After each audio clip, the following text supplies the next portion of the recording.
Ay guys, so ngayon, samahan nyo nga ako. Kakagising ko nga lang yan. Alas 4 na nga rin yan. Nakatulala nga lang ako dyan habang nagising ng merienda. Sinamahan ko nga pala yan yung kapatid ko. Kasi nga nagpapasama daw siya kung bibili ng Spanish bread.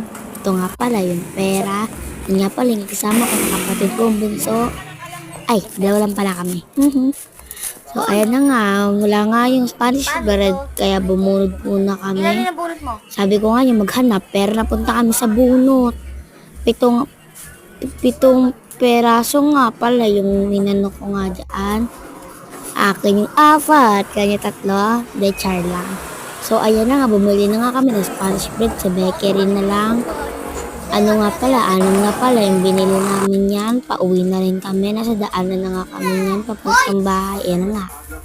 Kumain na nga ako niyan. At yung kapatid ko nagpapasarap. Kala daw niya pupunta daw siyang commercial. At ako lang, wala lang, simple lang. So, ayan nga. Hulaan niya nakailan ako. Hindi, joke lang. Nakaano lang ako niyan.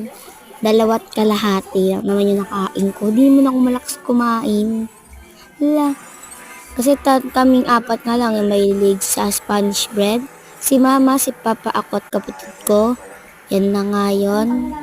So, ayan, tamang nood at kain lang. Hindi ba? So, ayan nga pala, yung nabunot namin, 3 singsing nga yan, 2 silver. At yung isa naman is plastic lang. Parang kaibigan mo, plastic char. Lumabas nga ako yan para mag-badminton. Scorean nga pala kami yan. Tapos na nga yan at maghuhugas na nga kami. Ay, ako lang. Hindi kasama sila. La. So, ayan, maghuhugas na nga. Tamang pakit pa. Yan nga, ang dami. Aba, tulungan niyo naman ako. Becher, kailan manonood yan? Inusog ko nga lang dyan yung timba. Alangan dyan tayo maghuhugas.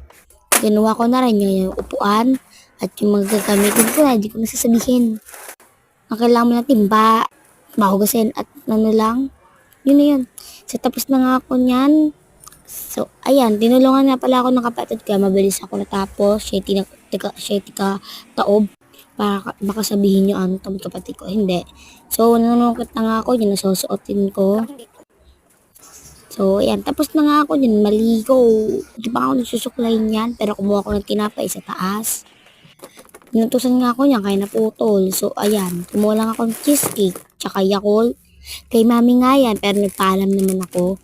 Kay Buntes kasi siya. Kaya nang ginakanya sa tinapay. So, ayan na nga. Kain lang.